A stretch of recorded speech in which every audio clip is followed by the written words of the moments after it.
السلام عليكم ورحمة الله وبركاته. بسم الله الرحمن الرحيم. إن الحمد لله نحمده ونستعينه ونستغفره ونعوذ بالله من شرور أنفسنا ومن سيئات أعمالنا. من يهده الله فلا مضل له ومن يضلل فلا هادي له، وأشهد أن لا إله إلا الله وحده لا شريك له، وأشهد أن محمدا عبده ورسوله. يا أيها الذين آمنوا اتقوا الله حق تقاته ولا تموتن إلا وأنتم مسلمون.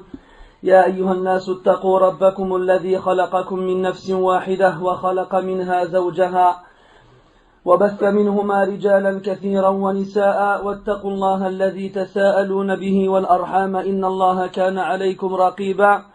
يا أيها الذين آمنوا اتقوا الله وقولوا قولا سديدا يصلح لكم أعمالكم ويغفر لكم ذنوبكم، ومن يطع الله ورسوله فقد فاز فوزا عظيما. أما بعد، فإن أصدق الحديث كتاب الله جل وعلا، وخير الهدي هدي محمد صلى الله عليه وسلم، وشر الأمور محدثاتها، وكل محدثة بدعة، وكل بدعة ضلالة، وكل ضلالة في النار. وبعد، أحبتي الكرام، أتقدم إليكم بخالص الأعذار، حيث كان موضوع حديثنا الليلة عن انحرافات الروافض العقدية، لكن لظرف شخصي حصل صباحا تعذر علي إعداد المحاضرة، فأعتذر عن تغيير البرنامج، وسيكون عنوان حديثنا إن شاء الله تبارك وتعالى نور التوحيد. فأعيروني القلوب والأسماع جيدا، والله تبارك وتعالى أسأل أن ينفعنا بما سمعناه، وأن يعلمنا ما ينفعنا، وأن يجعل هذه الكلمات في ميزان حسنات الجميع، إنه ولي ذلك والقادر عليه.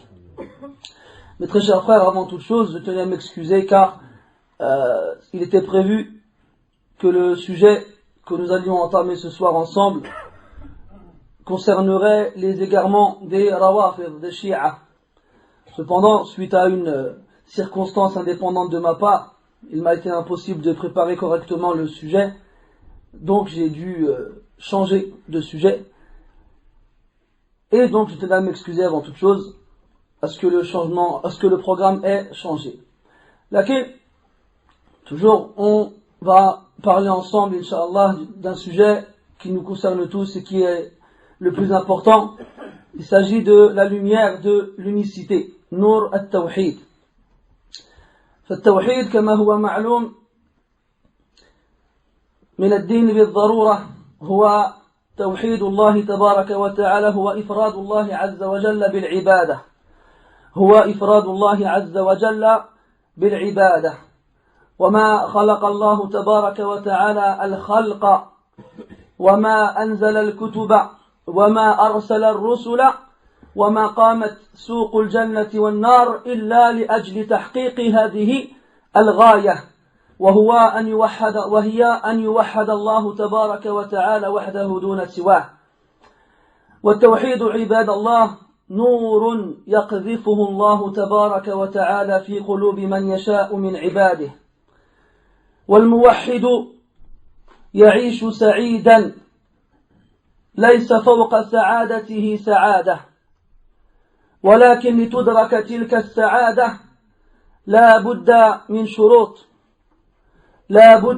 شروط ومن قواعد يمشي ويسير عليها الموحد إلى أن يقبض الله تبارك وتعالى روحه. فكثير من الناس يكتفون بدراسة أنواع التوحيد الثلاثة، ولا يتجاوز علمهم هذه التعاريف والأمثلة، ولكن لا بد أن يكون التوحيد منهج حياة المسلم، لا بد أن يعيش موحدا في جميع لحظات حياته، ما يمر عليه من وقت أو من ساعة أو من دقيقة، ما يطير أمامه طائر ولا يمر عليه يعني كلب أو ما أشبه ذلك إلا وهو يتمعن ذلك في قرارة نفسه ويفكر في عظمات خالقه جل وعلا. Mes frères, le tawhid, l'unicité, est le fait de consacrer l'adoration à Allah tabaraka wa ta'ala seul. Et le tawhid, mes frères, est une lumière qu'Allah tabaraka wa ta'ala place dans le cœur de ceux qu'il veut parmi ses serviteurs. Et le tawhid, mes frères, doit être le chemin sur lequel marche le croyant, celui qui concrétise cette unicité. Beaucoup parmi nous étudient la science donc de la aqidah, du dogme, de la croyance, et étudient aussi les définitions composantes cette science. Mais malheureusement, pour certains d'entre eux, ceci reste des définitions. Et il faut savoir que ces définitions doivent se concrétiser dans la vie du croyant, tous les jours, à chaque instant qu'il passe, à chaque moment qu'il vit, à chaque chose qui arrive dans sa vie. Ne serait-ce que le passage d'un oiseau au-dessus de sa tête, ou bien celui d'un animal devant lui. Le tawhid est la façon de vivre du croyant. Et le croyant, lorsqu'il a concrétisé le tawhid, dans tous les instants de sa vie, wallah, il n'y a pas plus heureux que lui dans ce bas monde. Wallah, il n'y a pas plus heureux que lui dans ce bas monde. Quand bien même il serait le plus pauvre des êtres humains. Quand bien même aux yeux des autres, il serait le plus malheureux des êtres humains. Wallah, il n'y a personne plus heureux que lui ici-bas. Man amila salihan min dhakarin aw untha wa huwa mu'min falanuhyiyannahu hayatan tayyibah. Celui qui accomplit des œuvres pieuses en étant croyant, qu'il soit un homme ou une femme, nous le ferons certes vivre une vie heureuse, une vie paisible, une vie bonne. وجاء في الحديث الذي فيه ذكر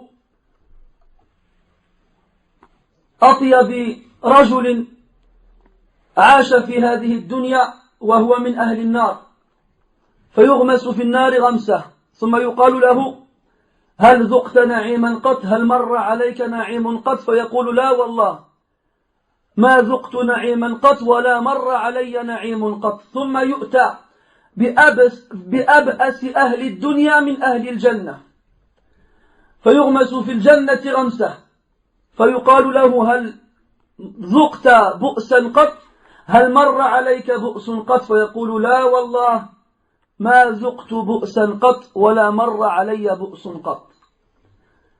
Et vous connaissez tous le hadith de ces deux hommes qu'on amènera yawm al-qiyamah. Le premier d'entre eux est cet homme qui ici-bas n'a jamais connu de problème, n'a jamais connu de soucis, n'a jamais connu de malheur. Il était riche, à l'abri du besoin, et il avait tout ce qu'il lui fallait à portée de main. Mais il n'a pas donné le droit d'Allah tabaraka wa ta'ala, qui est à ce qu'il soit adoré et que rien ne lui soit associé. كما جاء في حديث معاذ رضي الله عنه أتدري ما حق الله على العباد قال الله ورسوله أعلم قال أن تعبد الله ولا تشرك به شيئا. Sais-tu quel est le droit d'Allah sur ses serviteurs? Il a répondu Mu'adh, Allah et son messager savent mieux. Le prophète a répondu alayhi salatu wassalam, c'est qu'Allah soit adoré, que tu adores Allah et que tu ne lui associes rien. Cet homme-là, qu'on va amener yawm al-qiyamah, qui n'a jamais connu aucun souci, aucun problème, sera trempé dans l'enfer une seule fois. Trempé. Tout comme toi, quand tu manges un plat de sauce, tu trempes ton pain dans la sauce une seule fois pour en l'imbiber de la sauce du plat. Il sera trempé dans l'enfer une fois et on l'en sortira. On lui dira, as-tu déjà connu le bonheur ici-bas? Et il répondra, non, par Allah, je n'ai jamais connu le bonheur de ma vie. وعلى النقيض من ذلك, et à l'inverse, on amènera un homme qui ici-bas n'a jamais connu le bonheur.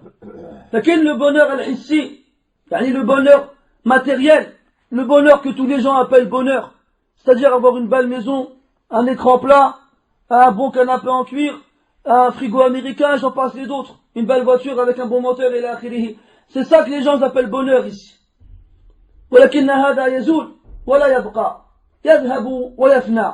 Mais ce bonheur-là que les gens appellent bonheur, il ne subsiste pas, il ne reste pas, il disparaît, il part. هذا ذكر في الحديث أنه من أبأس أهل الدنيا من أهل الجنة. أبأس يعني celui qui a connu que du ba's et du bu's, يعني du mal, du tort, des problèmes, des soucis. لكن في ما يبدو للناس, mais dans ce qui est visible aux gens. On l'amènera, et cet homme-là faisait partie des muwahhidin, des gens qui ont concrétisé et proclamé l'unicité d'Allah tabaraka wa ta'ala, qui ont vécu ainsi, sont morts dessus. Et on la plongera, trempera une fois au paradis, et on le ressortira. On lui dira, as-tu déjà connu le malheur ici-bas? Il dira, non, wallah. Non, wallah, je n'ai jamais connu le malheur ici-bas. والباحث في تراجم الصحابة والصالحين والمتقلب في صفحات كتب التاريخ يرى عجب العجاب فيما يتعلق بحياة هؤلاء الصالحين, حيث كان الواحد منهم لا يدرك بلغة العيش ولا يجد ما يكتحل به عينيه من لذيذ الطعام والشراب, ورغم ذلك كان من أطيب الناس عيشا وكان من أصفى الناس قلوبا. ولكن هذه الأشياء لا تدرك إلا لمن حقق التوحيد حقا, يعني لمن حقق التوحيد, يعني celui qui jette un coup d'œil dans la vie des compagnons et des vertueux des premiers siècles de l'islam, celui qui tourne les pages des livres d'histoire, wallah, il voit des choses étonnantes. Il voit des histoires véridiques concernant des personnes qui peut-être ne trouvaient pas de quoi couper leur faim. Peut-être ils n'arrivaient pas à vivre comme les autres vivent en termes de confort. Mais cependant, ils avaient les vies les plus paisibles et les cœurs les plus purs. Ibn Taymiyyah rahimahullah, lorsque les gens manigançaient derrière son dos afin qu'il soit mis en prison, voire même pire encore, qu'il soit tué, lui il était réjoui de cela.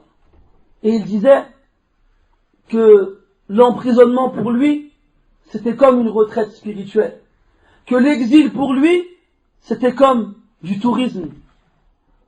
لأنه يعلم أن الله تبارك وتعالى هو مقدر الأمور, هو الذي كتب في اللوح المحفوظ 50,000 سنة قبل أن يخلق السماوات والأرض كل ما سيجري من أمور الدنيا. فلماذا يحزن الإنسان؟ والمؤمن كما جاء في الحديث أمره كله خير وما ذاك إلا لمؤمن. المؤمن أمره كله خير وما ذاك إلا لمؤمن. إن أصابته سراء شكر فكان خيرا له وإن أصابته ضراء صبر فكان خيرا له. Ibn Taymiyyah rahimahullah, lorsque les choses arrivaient, des choses qui à nos yeux sont des catastrophes, des tourments, des punitions, lui il les prenait avec la foi du croyant qui sait que chaque chose qui arrive à l'être humain a été déterminée par le Créateur subhanahu wa ta'ala, a été inscrite 50 000 ans avant qu'il ne crée les cieux et la terre sur la table préservée. Il sait que ce qui arrive autour de nous, ce qui nous arrive, même si en apparence c'est un mal, même si en apparence c'est des problèmes et des soucis, on sait que derrière ce mal, il y a forcément un bien.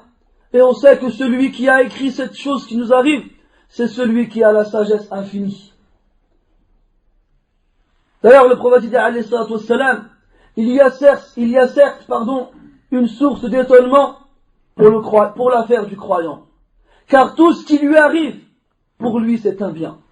Tout ce qui lui arrive, pour lui, c'est un bien. Mais cela n'est que pour le croyant. Kamilul iman, celui qui a la foi complète. S'il lui arrive un bien, il est reconnaissant. Et ce sera alors un bien pour lui. Car s'il est reconnaissant après qu'un bien lui soit parvenu, Allah tabaraka wa ta'ala lui récompense cette reconnaissance en lui rajoutant du bien. وَإِذْ تَأَذَّنَ رَبُّكُمْ لَإِنْ شَكَرْتُمْ لَأَزِيدَنَّكُمْ. Et lorsque votre Seigneur a proclamé, si vous êtes reconnaissant, nous vous rajouterons. وَإِنْ أَصَابَتْهُ ضَرَّةٌ. Et s'il lui arrive un mal, à ce croyant, sabar, il patiente, فَكَانَ خَيْرًا لَهُ. Ce sera alors un bien pour lui. Car la patience, Allah tabaraka wa ta'ala la récompense sans compter. إِنَّمَا يُوَفَّى الصَّابِرُونَ أَجْرَهُمْ بِغَيْرِ حِسَابٍ. Certes, les patients verront leur récompense attribuée sans qu'elle ne soit ni comptée, calculée. Elle sera immense. فالتوحيد كما قلنا إفراد الله تعالى بالعبادة، وهو حق الله عز وجل على العبيد، وهو أن يعبد وحده لا شريك له، ولذلك خلق الله جل وعلا الجن والإنس. فقال عز وجل في آخر الذاريات: وما خلقت الجن والإنس إلا ليعبدون. فالجن والإنس هما الأمتان المسميتان في القرآن بالثقلين.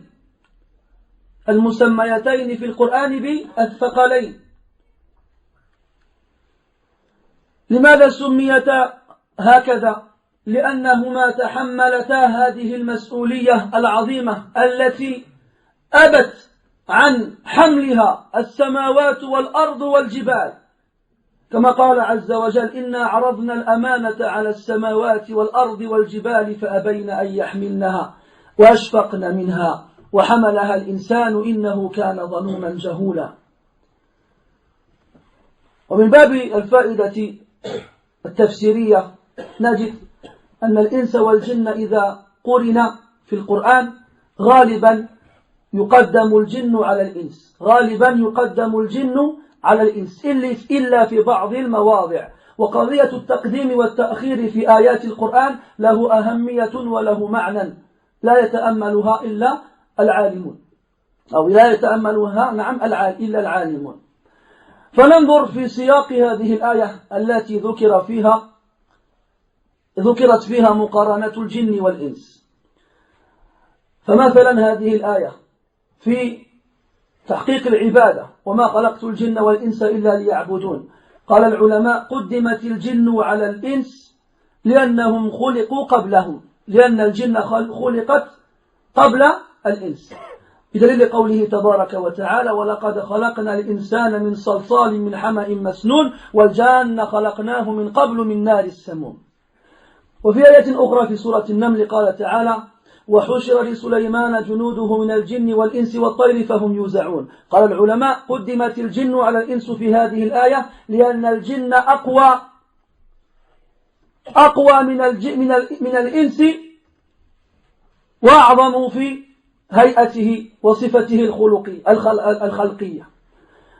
وفي آية أخرى في سورة الإسراء قال تعالى: قل لئن اجتمعت الإنس والجن على أن يأتوا بمثل هذا القرآن لا يأتون بمثله ولو كان بعضهم لبعض ظهيرا. فنجد في هذه الآية أن الإنس قدم على الجن. ليش؟ لأن الإنس أبلغ وأفصح من الجن. وفي هذا الموطن المقصود هو البلاغة والفصاحة التي بها تعادل أو يتعادل القرآن، وهذا أمر مستحيل، وهذا هو التحدي المعروف في القرآن. فالمهم أن الله تبارك وتعالى قال في هذه الآية: وما خلقت الجن والإنس إلا ليعبدون. ما خلق الله تبارك وتعالى الجن والإنس ليستكثر بهم من قلة ولا ليستنصر بهم من ذلة والله تبارك وتعالى هو الغني الحميد الذي لا تنفعه طاعة الطائعين ولا تضره معصية العاصين. فمن المستفيد من هذه العبادة؟ فهو الجن والإنس، لأنه إذا قام بطاعة ربه جل وعلا وتوحيده قبل ذلك كان حقا على الله ألا يعذبه، وكان حقا على الله أن يكرمه بدخول الجنات. Allah dans le Coran, mes frères, nous informe qu'il n'a créé les êtres humains et les djinns, respectons l'ordre du verset, qu'il n'a créé les djinns et les êtres humains que pour qu'ils l'adorent, que pour qu'ils adorent Allah tabaraka wa ta'ala. Donc j'ai insisté sur l'ordre du verset entre les djinns et les êtres humains, car ça a son importance. Sachez mes frères, dans Ilm al-Tafsir, on a un chapitre qu'on appelle al-Taqdim wa al-Ta'khir, yani ce qu'on met en avant et ce qu'on met en arrière. Et on remarque dans le Coran, pour celui qui fait attention à ce genre de détails, car chaque détail dans le Coran a son importance. Et ces éléments-là, ils poussent le qari, le lecteur, lorsqu'il lit le Coran, à lire le Coran posément, doucement, et à faire attention à ce genre de détails. Pourquoi dans Surat al-Baqarah, tel mot il est dit avant, tel autre, alors que dans l'A'raf il est dit après? Pourquoi ici, pourquoi ainsi? Ça c'est important. Et le mu'min, le croyant, lorsqu'il lit le Coran avec réflexion, avec méditation, et Allah tabaraka wa ta'ala peut lui ouvrir certaines compréhensions à des versets qui lui sont passés devant les yeux et auxquels il n'a jamais fait attention. Et ça arrive très souvent. Et ça c'est pour celui qui a un certain degré de connaissance. Le plus simple pour nous, c'est de revenir au kutub, aux livres de tafsir qui ont été donc écrits par les grands savants et qui ont traité ce genre de points. Et les savants ils disent, pour l'étudiant en sciences, notamment celui qui veut percer dans la science du tafsir, qu'il, entre guillemets, lise le Coran et essaye de voir s'il a compris plus ou moins le sens du verset, et qu'il aille ensuite comparer ce qu'il a trouvé avec ce que les savants ont dit. Avec ce que les savants ont dit, ça lui permettra d'entraîner sa réflexion. Donc on remarque dans ce verset, avant de rentrer dans le vif du sujet, qu'Allah tabaraka wa ta'ala a évoqué les djinns avant les êtres humains. Les êtres humains et les djinns sont deux communautés, ce qu'on appelle al-mukallafoun. Al-mukallaf ismu maf'ul min kallafa. Donc c'est le participe passé du verbe chargé. Ce sont ceux qu'on a chargés de porter ce poids, le poids de la responsabilité, le fait de porter le dépôt. Le dépôt, quel est-il? La foi en Allah tabaraka wa ta'ala. Ce dépôt dont les montagnes, la terre et les cieux que les montagnes, la terre et les cieux ont refusé de porter. Alors dans le Coran il dit, nous avons proposé le dépôt aux cieux, à la terre et aux montagnes, elles refusèrent de le porter et en éprouvèrent de la peur. Et l'être humain le porta, car certes, il était injuste et ignorant. Car certes, il était injuste et ignorant. Et dans ce verset, on remarque qu'Allah Ta'ala, il a parlé des djinns avant les êtres humains. Dans un point qui les concerne tous les deux, c'est-à-dire d'adorer Allah Tabaraka wa Ta'ala. Allah Azza wa Jal a créé les êtres humains, les djinns et les êtres humains, que pour qu'ils l'adorent. Mais Allah Azza wa Jal est à l'abri du besoin. Il n'a besoin de rien ni de personne, il est le riche par excellence. L'obéissance des pieux ne lui sont d'aucune utilité. Tout comme la perversion des désobéissants ne lui nuisent en rien. Donc qui est celui qui profite de cette adoration? C'est l'adorateur, qu'il soit être humain ou djinn. Car s'il obéit à Allah tabaraka wa ta'ala et concrétise le tawhid, alors Allah Azza wa Jal lui fera l'honneur de le pardonner et de le faire entrer au paradis. Tout comme il a été rapporté dans le hadith, le prophète a dit alayhi salatu wassalam, kullu ummati yadkhuluna al-jannata illa man aba. قال ومن يأبى يا رسول الله قال من أطاعني دخل الجنة ومن عصاني فقد أبى. Comme le prophète a dit alayhi salatu wassalam, toute ma communauté entrera au paradis sauf celui qui s'y refuse. Les sahaba radiyallahu anhum étaient dire, Ya Rasulallah, qui refuserait d'entrer au paradis? Alors il a répondu alayhi salatu wassalam, celui qui m'obéit entrera au paradis, et celui qui me désobéit, c'est qu'il a refusé d'y aller. Donc Allah Azza wa Jal n'a pas créé les êtres humains pour passer d'une minorité à une majorité, car il était seul et il a voulu rentrer dans un couple là abadan. Tout comme il n'a pas créé les êtres humains et les djinns, car il était faible et il a voulu se renforcer. Là, abadan. Donc, pourquoi? Pour qu'on l'adore. Mais Allah n'a pas besoin de notre adoration. Qui alors en profite? L'être humain. Et le djinn lorsqu'il adore Allah Ta'ala avec le tawhid. Et je disais tout à l'heure en arabe qu'on remarque dans ce verset que les djinns sont évoqués avant les êtres humains. Et on regarde dans le Coran, lorsque ces deux communautés sœurs dans le dépôt et la responsabilité bien entendu, lorsque ces deux communautés sont évoquées l'une après l'autre, on remarque dans certaines parties du Coran que les djinns sont évoqués avant, et dans d'autres on remarque que ce sont les êtres humains qui sont évoqués avant. Et c'est en méditant sur le contexte du verset qu'on comprend pourquoi l'un a été mis en avant sur l'autre. Dans ce verset, Surat Al-Dhariyat, dans les derniers versets, Allah dit: nous avons créé les djinns et les êtres humains que pour qu'ils m'adorent. Et je n'ai créé les djinns et les êtres humains que pour qu'ils m'adorent. Et ici, les djinns ont été mis en premier car ils ont été créés en premier. Ils ont été créés avant les êtres humains. Allah dans le Coran dit, dans Surat Al-Hijr, et nous avons certes créé l'être humain d'une argile boueuse et séchée. Et le djinn, auparavant, nous l'avons créé d'une fumée sans feu. Donc là, il a été mis en avant parce qu'il a été créé en premier. Dans Surat Al-Naml, dans l'histoire de Sulayman, alayhi salam, lorsqu'il passait près de ses armées, et il faisait entre guillemets l'inventaire, Allah Ta'ala il dit, et les armées de Sulayman furent rassemblées, celles des djinns, des êtres humains et des oiseaux. Et là encore, les djinns ont été évoqués avant les êtres humains. Pourquoi? Car là, on parle des armées, on parle de la force, et il est connu que les djinns sont plus puissants, sont plus forts que les êtres humains. C'est pour cela qu'ils ont été cités en premier dans ce verset. Dans notre contexte, dans Surat Al-Isra, Allah Ta'ala parle du tahaddi. Le tahaddi, c'est le défi qu'Allah Ta'ala a lancé à la création. C'est-à-dire qu'il ramène un Coran équivalent à celui-ci. Ce défi, malgré le fait que les Arabes arrivèrent à l'apogée de la maîtrise linguistique, au moment où le Coran a été révélé, c'était le moment où les Arabes maîtrisaient le mieux leur langue. Et Allah Ta'ala les a pris au mot, leur a lancé ce défi d'amener un Coran équivalent à celui-ci.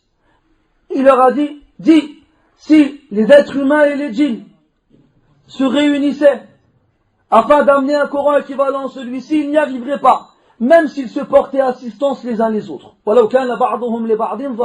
Et dans ce verset, on remarque quoi? Que les êtres humains ont été cités avant les djinns. Pourquoi? Là, dans un contexte de ce qu'on appelle l'éloquence, la rhétorique.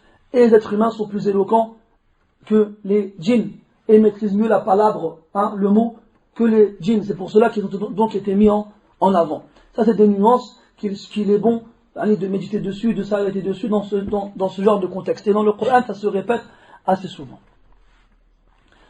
Donc on a dit qu'Allah Azza wa Jal a créé les djinns et les êtres humains pour qu'ils l'adorent. Et Allah Azza wa Jal, tout ce qui existe dans ce bas monde, proclame sa pureté et sa sainteté. Il le sanctifie et le loue, soir et matin. Allah Ta'ala dit: وَإِن مِّن شَيْءٍ إِلَّا يُسَبِّحُ بِحَمْدِهِ وَلَكِنْ لَا تَفْقَهُونَ تَسْبِيحَهُمْ. Il n'y a pas une chose sans qu'il ne proclame sa sainteté, sans qu'il ne le sanctifie, mais vous ne comprenez pas leur formule de louange, de glorification. Et donc, celui qui est récompensé pour son adoration, c'est l'être humain, il le dit. Et celui qui est châtié pour son détournement de cette mission pour laquelle il a été créé, c'est l'être humain et le djinn. Les anges adorent Allah tabaraka wa ta'ala parfaitement sans lui désobéir. Mais c'est une chose qui en eux est innée. Et donc là, quand on a parlé du tawhid, du fait de consacrer l'adoration à Allah tabaraka wa ta'ala, ta seule cible, lorsque tu veux adorer, doit être consacrée à Allah Azza wa Jal. Tout à l'heure, je reçois un texto. Frère, il rigole déjà. Je reçois un texto. Un frère, il me dit, j'ai des waswas dans ma prière. Je ne sais pas si je fais la prière pour Allah ou bien pour Anubis. Bon, je me suis rappelé des cours du collège. Anubis, c'est un dieu égyptien. Je lui dis, billah alek, t'as dû voir un film avec des momies, toi. Tu as dû voir un film avec des momies ou là quelque chose comme ça. Qu'est-ce que tu as été pensé à Anubis? Il me dit, je sais pas, j'ai prié, c'était avant de faire le soujoud, j'ai pensé à Anubis, j'ai pensé à Allah, j'ai fait le soujoud, et je savais pas si je l'ai fait pour Allah ou pas pour Anubis. Ajib, hada. Wallah, shay ajib. Al-Muhim, je lui ai simplement rappelé, est-ce qu'Anubis t'a créé? Il m'a dit non, il m'a pas créé. C'est qui t'a créé? C'est Allah tabaraka wa ta'ala. Anubis il existe? Non, il n'existe pas. Allah ta'ala il existe? Naam, il existe. C'est qui tu dois adorer? Celui qui existe, c'est celui qui t'a créé. Khalas, il m'a dit barakallahu fik. Et puis il a fait sa prière normalement. Al-Muhim, tout ça pour vous dire que le tawhid, ma'rouf. الآن نعيش في بيئة والحمد لله إيمانية طيبة. الكثير من المساجد في فرنسا يعتنون بذكر هذه الأشياء ويستضيفون بعض الإخوة من طلبة العلم ويذكرونهم بهذه الأشياء المهمة، فحتى إلى حد أنك لا تكاد تجد أحدا ممن يعمر المساجد وتسأله عن ذلك إلا وله شيء من العلم في هذه الأشياء. ولكن العجب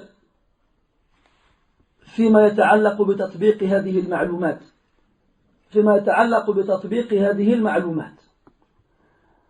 Je disais aujourd'hui, alhamdulillah, notamment dernièrement, dans beaucoup de mosquées aujourd'hui en France, alhamdulillah, il y a un réveil, il y a une prise de conscience. On voit de plus en plus de musulmans, alhamdulillah, de musulmanes qui reviennent à leur religion, qui s'intéressent aux principes fondamentaux de leur religion et qui cherchent à connaître mieux leur religion. On voit les gens des mosquées qui invitent des personnes qui ont étudié et qui rappellent ces principes à leurs frères et à leurs sœurs.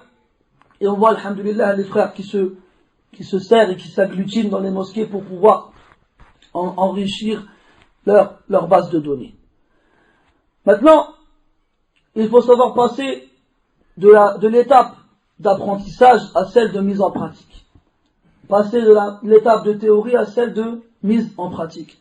Et je vous assure, des fois, wallah, notamment quand on est confronté à des situations épineuses, des situations difficiles, des situations qui nous arrivent spontanément qu'on n'attendait pas, là tu vois le tatbiq comment il est. Là tu vois la mise en pratique comment elle est. Et afin de connaître le mieux mahiyat al-shay, l'essence de la chose, du tawhid, c'est comme disaient les Arabes, وَالضِّدُّ يُظْهِرُ حُسْنَهُ الضِّدُّ وَبِضِدِّهَا تَتَبَيَّنُ الْأَشْيَاءُ. Une chose, pour bien cerner sa clarté et sa beauté, c'est en regardant son opposé.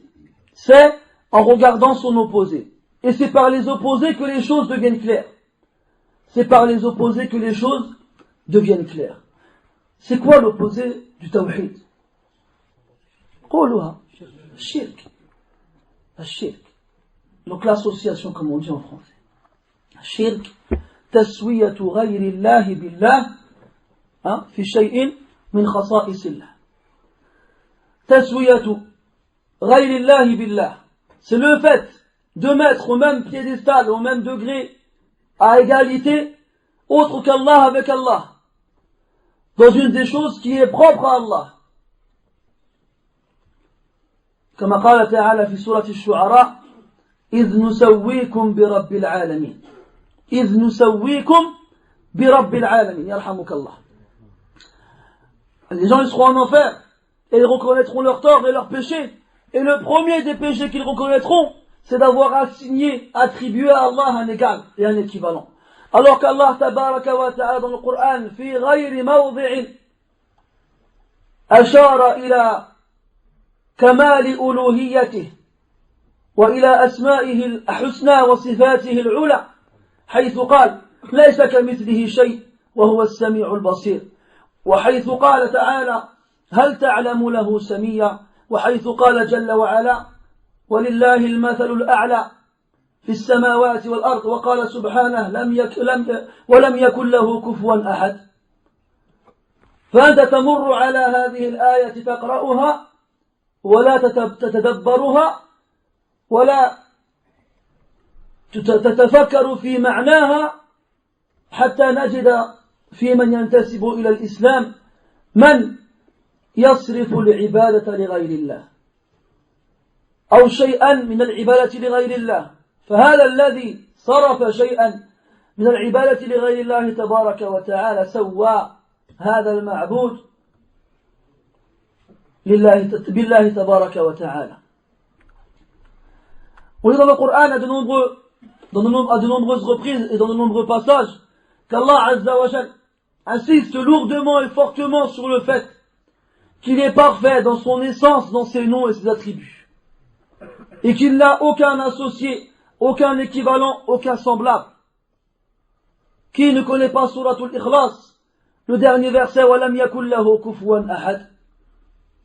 Et personne ne lui est semblable, ne lui est égal, ne lui est comparable. لَيْسَ كَمِثْلِهِ شَيْءٍ. Rien n'est comme lui. هَلْ تَعْلَمُ لَهُ سَمِيًّا. استفهام إنكاري. Lui connais-tu un semblable, un équivalent? وَالسَّمِيُّ بِمَعْنَى النَّظِيرِ. Et d'autres versets dans ce genre-là. Et pourtant, il y a des gens qui s'apparentent à l'islam et qui lisent ces versets, qui lisent le Coran, qui le lisent en arabe, et qui malgré cela attribuent l'adoration à autre qu'Allah Jalla wa Ala.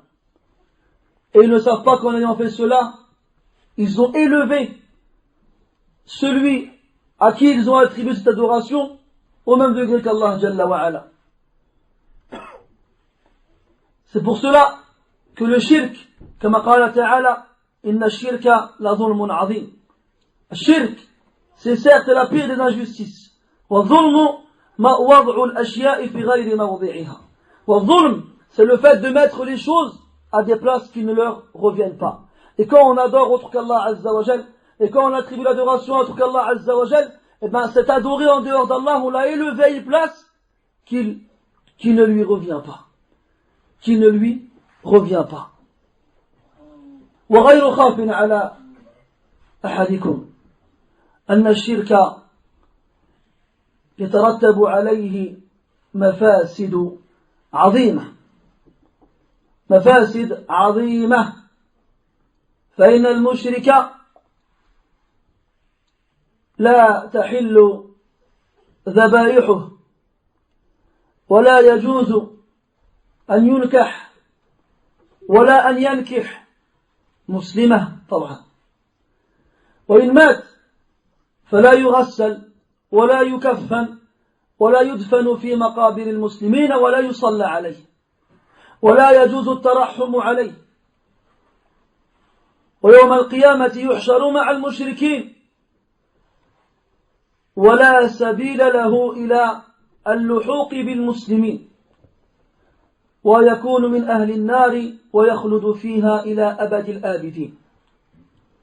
Mushrik, l'associateur, ici-bas, il a des règles qui lui sont propres.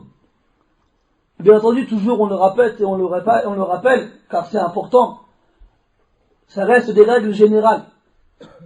Ça reste des règles générales qu'on n'attribue pas à l'individu.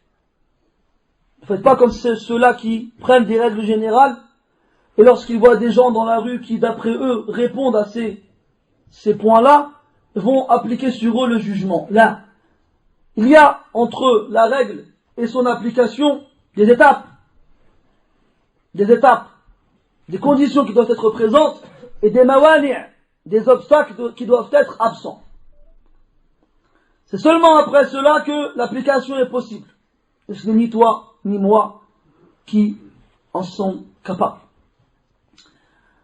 Donc ça c'est important parce que de nombreuses personnes se sont égarées dans la mauvaise application de ces règles générales. Alors ils se mettent à dire un tel c'est un mushrik, et un tel c'est un kafir, et un tel il est ainsi. بمجرد معرفته هذه القواعد وتطبيقها فورا. Seulement parce qu'ils connaissent ces règles-là, ils les appliquent instantanément. Ça c'est une erreur. C'est une erreur. Donc on disait, le mushrik, s'il fait un sacrifice, cette bête ne nous est pas licite. S'il veut se marier à une musulmane, elle lui sera interdite. S'il meurt, nous ne laverons pas et nous n'enterrerons pas avec les musulmans et nous ne prierons pas sur lui. Et nous ne demanderons pas à Allah Azza wa Jal qu'il lui pardonne. Et le jour du jugement, il sera ressuscité avec les idolâtres et les associateurs. Et en enfer, il restera éternellement. Wal-iyadhu billah. Wal-iyadhu billah. Donc, le shirk est énorme. Et c'est le péché qu'Allah tabaraka wa ta'ala ne pardonne pas. Inna Allah la yaghfiru an yushraka bih wa yaghfiru ma duna dhalika liman yasha. Allah ne pardonne pas à ce qu'on lui associe quelque chose. Et en dehors de cela, il pardonne à qui il veut. Ma yushrik billahi faqad harrama Allahu alayhi al-jannah. Celui qui associe à Allah, Allah lui interdit le paradis. Wa ma'wahu an-nar wa ma lidh-dhalimin min ansar. Et l'enfer sera son refuge et il n'y aura point de secoureur pour les injustes. Et le shirk, mes frères, comme vous le savez, se divise en deux catégories, grandes et petites. Et sachez que de nombreuses personnes parmi les musulmans craignent des fois de tomber dans le shirk sans le savoir. Et ils ont raison. Et ceux-là, ils sont meilleurs que les autres qui ne cherchent pas à s'instruire dans leur religion et font ce que les autres font sans chercher à se soucier si cette pratique a une origine dans l'islam, et des fois tombent dans le shirk sans qu'ils ne s'en rendent compte. Donc le musulman doit faire extrêmement attention à ne pas tomber dans le shirk, à ne pas tomber dans l'association. Il doit faire extrêmement attention à ce que son intention, lorsqu'il accomplit l'action pour Allah Azza wa Jal, ne soit pas entachée par des éléments qui pourraient avoir un lien petit ou grand avec le shirk. Et ce genre d'éléments, malheureusement, beaucoup d'entre nous tombons dedans sans y prêter attention, sans lui donner de l'importance. Et sachez, mes frères, que la plus importante, la plus grave plus précisément, de ces choses qui entachent le tawhid du croyant, على مراتب وهي مختلفة, c'est إما الجهل بالله جل وعلا, وإما سوء الظن به سبحانه وتعالى, وإما الرياء وحب الظهور, وإما اللجوء إلى الأسباب وترك اللجوء إلى مسبب الأسباب, أو عدم الرضا بالقضاء والقدر, أو الغرور بالنفس ونسيان العيوب والنقص.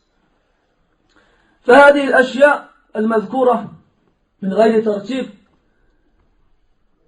تخدش توحيد العبد, تخدش توحيد العبد. Donc ces points que je viens de citer entachent l'unicité du croyant.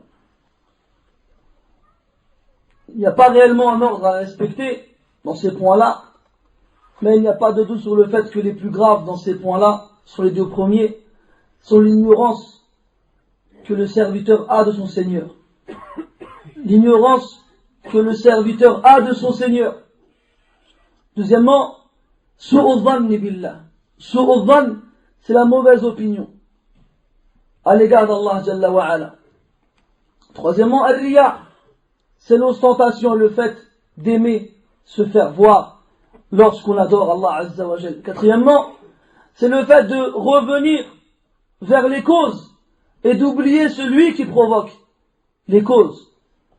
Cinquièmement, le fait de ne pas être satisfait du décret divin et de la prédestinée. Et enfin, le fait d'être trompé par soi-même, d'être trompé par son âme, d'être trompé par la soi-disant science qu'on a atteint, ou bien le degré dans lequel nous nous trouvons, et le fait d'oublier les défauts et les manquements que chaque créature a en elle. Pour en revenir au premier, وهو الجهل بالله. قال ابن تيمية رحمه الله: من كان بالله أعرف كان منه أخوف. من كان بالله أعرف, celui qui connaît le plus Allah Azza wa Jal, كان منه أخوف. On aura forcément plus peur. On aura forcément plus peur. Allah Azza wa Jal, العظيم فوق كل عظيم والكبير فوق كل كبير أول بلا ابتداء وآخر بلا انتهاء لا يفنى ولا يبيد ولا يكون إلا ما يريد سبحانه جل وعلا. فالناس الذين ينسون ربهم عز وجل ويتوجهون إلى غيره بالدعاء أو بالذبح أو بغير ذلك من أنواع العبادة ما عرفوا الله حق معرفته وما قدروا الله حق قدره. ولو أنهم علموا أن الله تبارك وتعالى على كل شيء قدير وبالإجابة جدير وأنه جل وعلا القريب المجيب والسميع البصير، لو علموا هذا ولو فهموا هذا لو تفقهوا في معرفة معنى أسماء الله سبحانه وصفاته العلى لما صرفوا شيئا من العبادة لغير الله سبحانه. فأول خطوة في سبيل الانحراف هو الجهل بالله جل وعلا. Mes frères, le premier point, c'est l'ignorance concernant Allah Azza wa Jal. Le fait de ne pas chercher à s'instruire et à connaître les noms d'Allah Azza wa Jal et ses attributs qui sont les plus parfaits et les plus beaux. Ceux qui attribuent quoi que ce soit de l'adoration à Allah Azza wa Jal, que ce soit dans les invocations, ou dans le sacrifice, ou dans la prière, ou autre, ne savent pas qu'Allah Tabaraka wa Ta'ala a les plus beaux noms et les meilleurs attributs. Et quand même ils les auraient appris par cœur et seraient capables de les réciter, ils ne les ont pas compris. S'ils savaient qu'Allah Azza wa Jal est capable de tout, s'ils savaient qu'Allah Azza wa Jal répond à l'invocation de son serviteur, s'ils savaient qu'Allah Azza wa Jal qaribun fi uluwih, aliyyun fi dunuwih, s'ils savaient qu'Allah Azza wa Jal il est proche malgré le fait qu'il soit élevé au-dessus de sa création. S'il savait cela, s'il savait qu'Allah Azza wa Jal il entend et il voit et il est témoin de tout ce qu'il se passe et il observe nos faits et gestes et il sait ce que nous faisons, s'il connaissait l'étendue de ses noms et attributs, jamais il n'aurait posé ce pied, il n'aurait fait le premier pas dans le chemin de la déviation et de l'égarement. والله إن لدراسة أسماء الله تعالى وصفاته العلى من الثمرات الجليلة ما لا يتصور. فالذي يقرأ فيما صنف في هذا الباب يرى إيمانه يزداد وحبه لله تبارك وتعالى يتقوى. Wallahi mes frères, il y a dans l'étude des noms d'Allah tabaraka wa ta'ala et de ses attributs des fruits sucrés et savoureux à cueillir. Celui qui étudie ces points-là, il voit sa foi augmenter et son amour envers Allah Azza wa Jal se renforcer. Et alhamdulillah, des illustres savants comme Ibn al-Qayyim rahimahullah ont longtemps et ont beaucoup écrit à ce sujet. Et dernièrement, parmi les savants contemporains, de nombreux savants aussi ont écrit à ce sujet, comme Al-Qawa'id al-Musla de Sheikh al-Uthaymin, ou bien encore dernièrement le Fiqh al-Asma al-Husna de Sheikh Abd al-Razzaq al-Badr, hafidahullah, et d'autres, des kutubs qui sont importants et qui doivent être lus et étudiés, qui nous apportent les règles nous expliquant comment croire en ses noms et attributs, et surtout qui nous donne les morales et des leçons à tirer du sens de chacun de ces noms. Et si on consacrait à l'étude de ces livres plus de temps, wallahi mes frères, vous verriez la différence. Vous verriez la différence. Falmuhim, celui qui se tient debout devant une tombe, un mausolée, et qui lève ses mains comme cela, et des fois tu le vois, il est concentré dans son invocation. Des fois tu le vois pleurer même. Wallah, ça fait pleurer, wallah. De voir quelqu'un se recueillir devant la tombe d'un quelqu'un qui est mort. La yanfa' wa la yadur. وإن كان حقا من الصالحين لما كان حيا الآن هو ميت تحت أطباق الثرى لا ينفع ولا يضر ولو نفسه. فأنت تجد شخصا قائما أمام هذا الضريح رافعا يديه متخشع وتسيل الدموع على خديه ويقول يا فلان اشفع لي عند ربك، أو يا فلان، أحيانا يتجاوزون الحدود ويقولون أنت اشفي بنتي أو أعطني ولدا أو ما أشبه ذلك.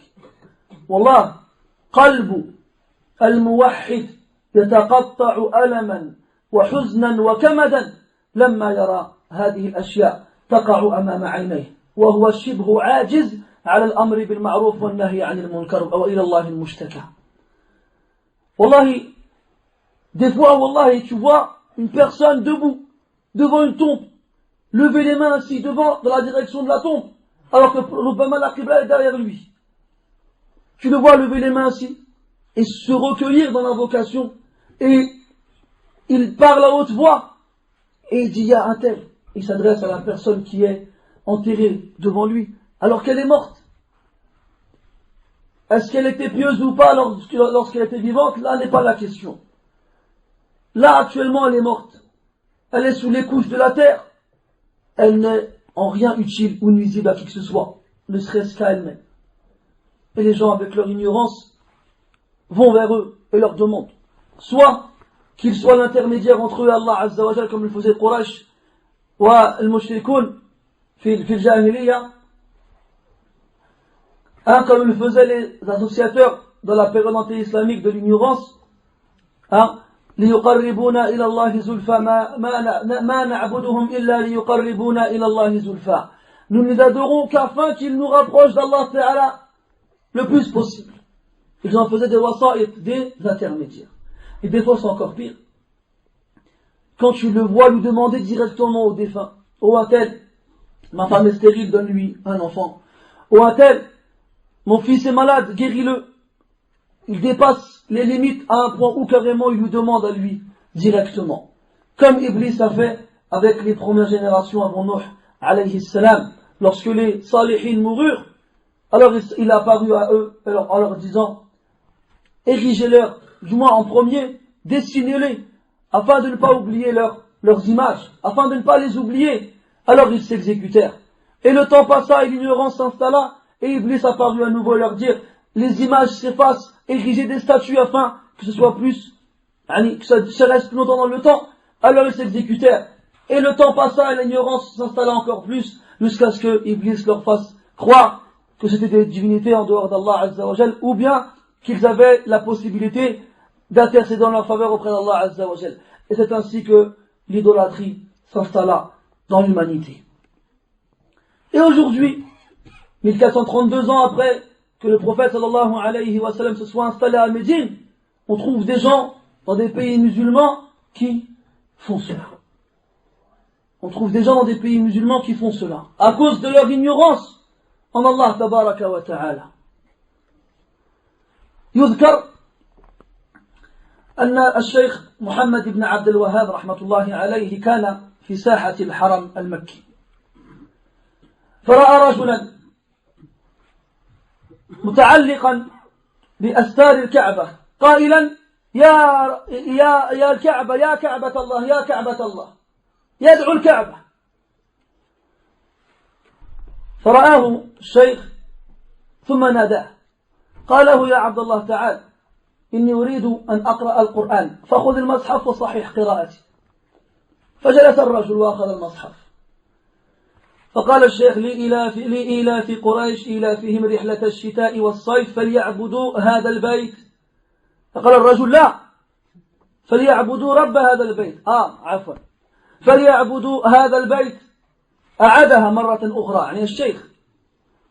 فقال الرجل لا، فليعبدوا رب هذا البيت.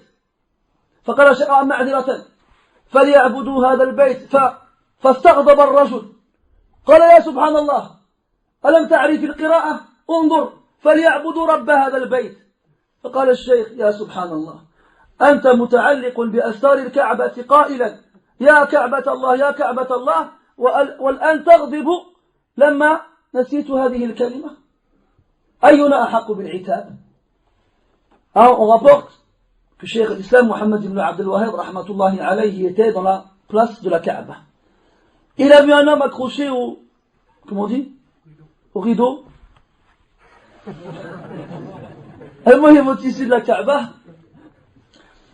en train de dire ya Ka'bat Allah, ya Ka'bat Allah. Il a invoqué la Kaaba. Alors Cheikh rahimahullah regarde le fiqh al-da'wa.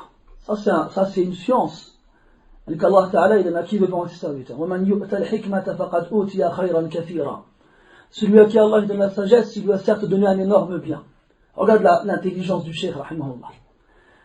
Il l'a vu, il a observé, et a attendu un moment qu'il se décroche. Il l'appelle, il fait viens s'il te plaît, je veux réviser mes sourates, est-ce que tu peux me suivre avec le Coran? Il lui dit d'accord. Alors le Cheikh il commence surat Quraysh, jusqu'à ce qu'il arrive au verset où Allah Ta'ala il dit فَلْيَعْبُدُوا رَبَّ هَذَا الْبَيْتِ. Mais lui il a dit فَلْيَعْبُدُوا, ça va être هَذَا الْبَيْتِ. Alors l'homme lui dit non, فَلْيَعْبُدُوا رَبَّ, qu'ils adorent le Seigneur de cette demeure, al-Kaaba. Alors le Cheikh il fait excuse-moi. Alors il recommence فَلْيَعْبُدُوا هَذَا الْبَيْتِ. Alors l'autre il dit non, رَبَّ هَذَا الْبَيْتِ. Une deuxième fois, et là le demi monte, le sang il monte, il devient rouge. Une troisième fois, le cheikh il répète فَلْيَعْبُدُوا هَذَا الْبَيْتِ. Et là, l'autre s'élève. Mais t'es sûr ou quoi? فَلْيَعْبُدُوا رَبَّ هَذَا الْبَيْتِ, هَذَا الْبَيْتِ, رَبَّهِ. Alors, le cheikh il le regarde, il lui dit Ajib. Et tu t'énerves parce que j'ai oublié un mot dans ma récitation du Coran.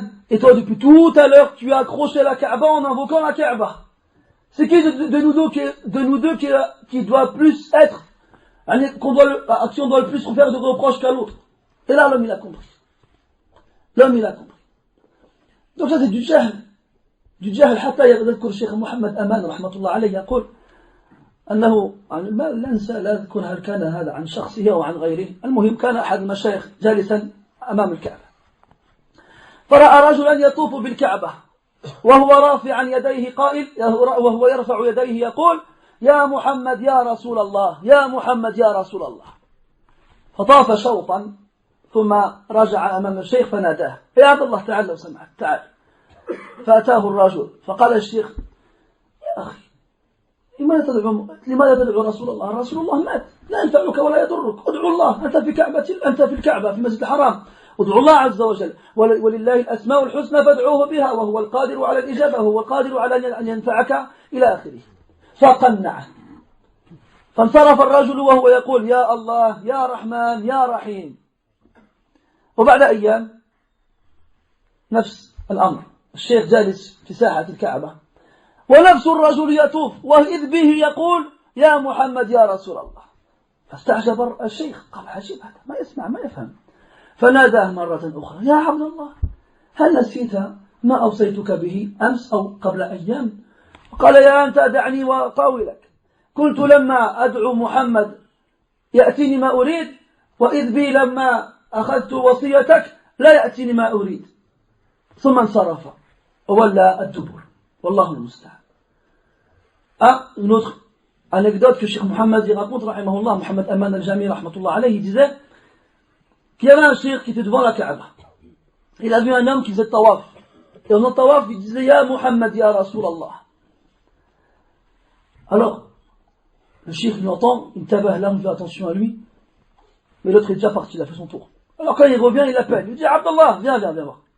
Alors l'homme il vient, et le cheikh il lui explique Ya Rasul, Rasulullah mat alayhi salatu wassalam. Il ne faut pas l'invoquer. C'est Allah qu'il faut invoquer. Allah qu'il faut invoquer. Allah huwa al-hayy, c'est lui, le vivant, c'est lui qui qui te donne ce que tu veux, qui t'épargne du mal et ainsi de suite. Et Allah, il a les noms les plus beaux, 99 noms dans le Coran, dans la Sunna. Il lui a dit plusieurs arguments, il l'a convaincu. Alors l'homme, il le quitte, et il continue son tawaf en disant Ya Allah, Ya Rahman, Ya Rahim, il invoque les noms d'Allah Azza wa Jalla, les uns après les autres. Alors, plus tard, quelques jours plus tard, la même scène, le cheikh devant la Kaaba toujours, et il entend un homme, une voix qui lui semble familière. Et il voit que c'est la même personne qu'il avait vu la dernière fois. Et il entend encore dire Ya Muhammad, Ya Rasulallah. C'est Hajib.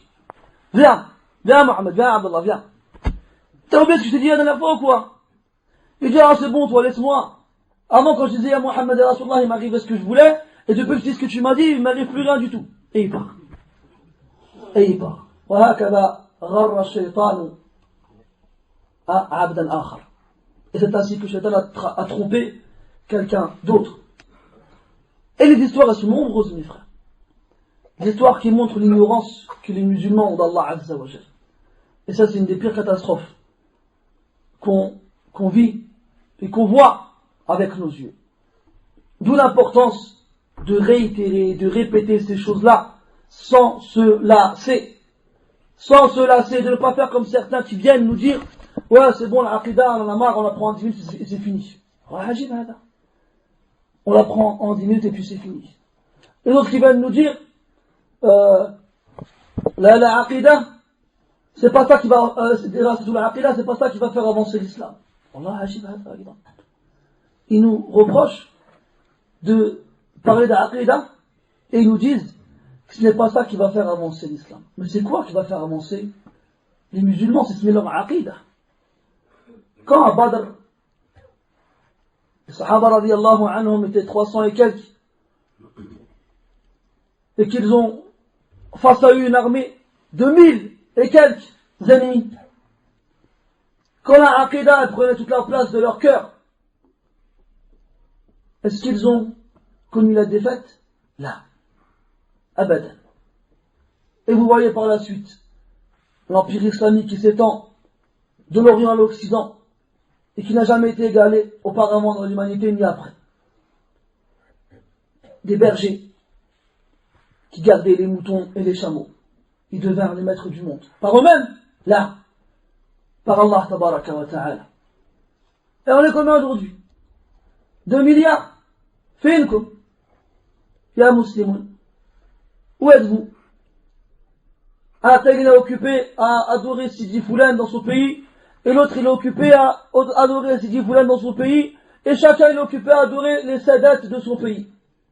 Et après on veut, on se met ensemble, on fait pas attention à nos différences et on avance. Là, هذه القواعد ما أنزل الله بها من سلطان. Ces règles-là, Allah il a jamais donné aucun ordre, aucune permission dans cela. La seule chose qui fera qu'on sera tous réunis, c'est aqidatuna. واتباعنا لسنة نبينا صلى الله عليه وسلم فقط. Et rien d'autre. Jamais rien d'autre. Al-Muhim, al-Jahlu billah,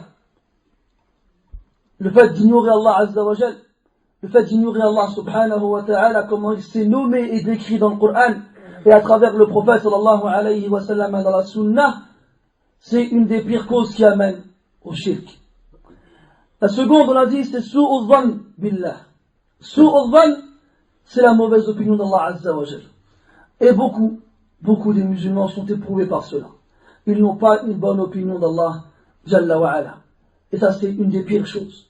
Allah dans le Coran, يمتن علينا بنعمه العديدة العظيمة الجليلة الجسيمة حتى يكون المسلم حامدا لربه شاكرا لأنعمه كما كان إبراهيم عليه السلام وغيره من الأنبياء والصالحين. فالإنسان يرى هذه الأشياء كلها الطيبة النافعة فيغفل عنها ولا يدقق النظر إلا فيما يضره فينسى الباقي ويركز على هذه الأشياء. ونظير هذا قوله تعالى فأما الإنسان إذا ما ابتلاه ربه فأكرمه ونعمه فيقول ربي أكرمن وأما إذا ما ابتلاه فقدر عليه رزقه فيقول ربي أهانا. Regardez, subhanallah, comment l'être humain il est ingrat. Comment l'être humain, Allah tabaraka wa ta'ala lui rappelle constamment les bienfaits qu'il lui a donnés et octroyés. La santé, la fortune, le confort, la famille, le bien-être, la sécurité et autres. Mais nous, on ne regarde pas les bienfaits qui sont dans nos mains. On ne les regarde pas. Nous, on regarde que ce qui nous manque. C'est là-dessus que nous, on s'acharne et on insiste. On ne regarde pas ce qu'on a, mais on regarde ce qu'on n'a pas. Et après, tu vois la personne, elle dit, j'invoque Allah, Allah ne me donne pas. Ou bien pourquoi Allah a donné à lui, il n'a pas donné à moi. Il va se mettre à revoir à lui-même, comment dirais-je, corriger la sagesse d'Allah. Comme s'il savait mieux qu'Allah Azza wa Jal qui méritait telle chose et qui ne la méritait pas. Et dans le Coran, Allah Ta'ala il dit فَأَمَّا الْإِنسَانِ إِذَا مَا ابْتَلَاهُ رَبُّهُ فَأَكْرَمَهُ وَنَعَّمَهُ. Quant à l'être humain, lorsqu'Allah Ta'ala l'éprouve.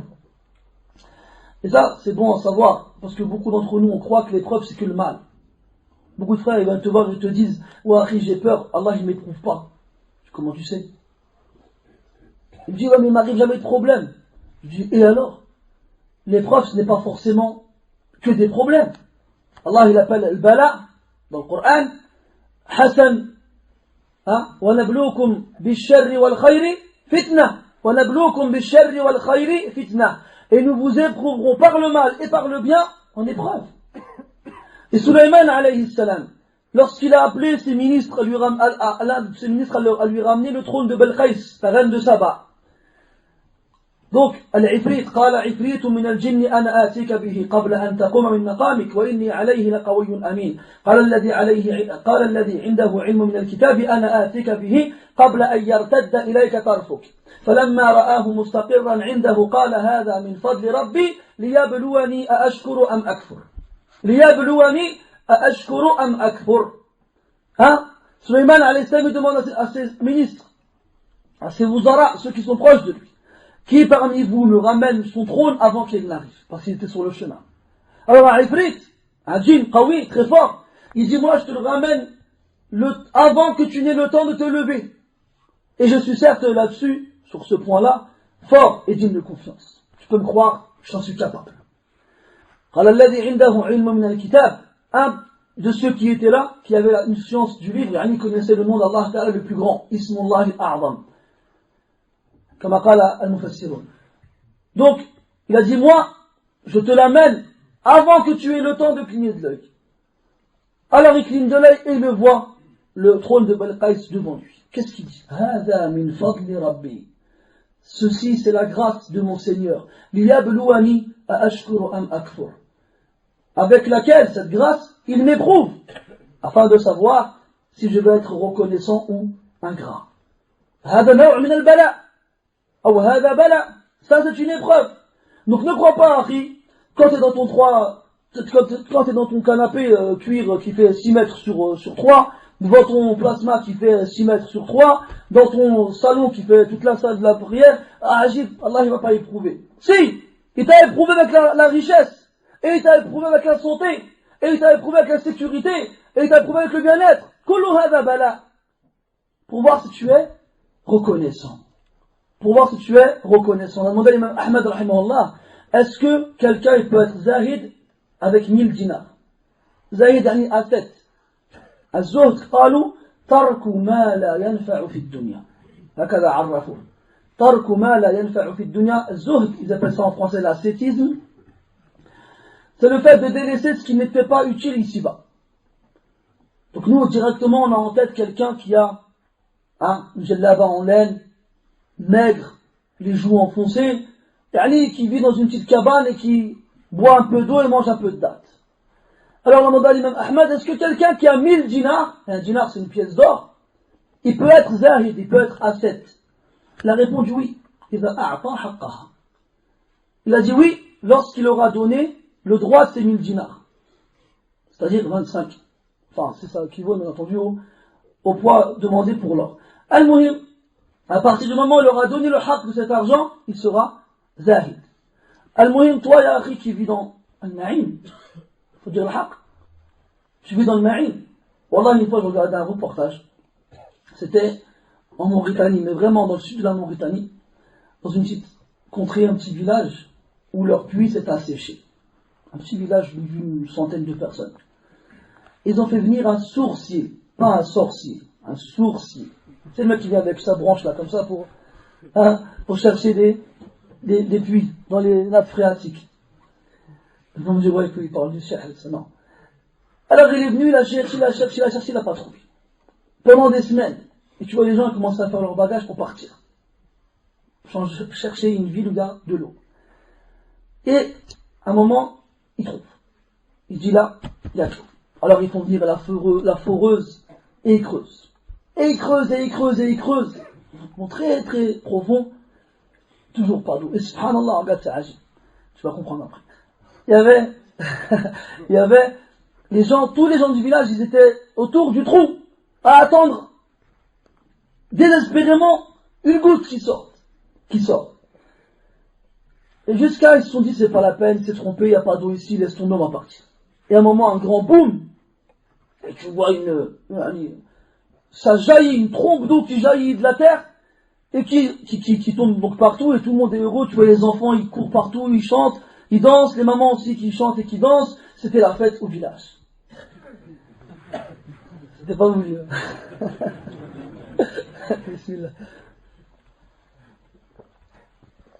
C'était la fête dans la petite ville. Et je regardais comme ça, et je regardais, subhanallah, les gens, comment ils étaient heureux, comment ils étaient contents quand ils ont vu cette eau qui sortait de la terre.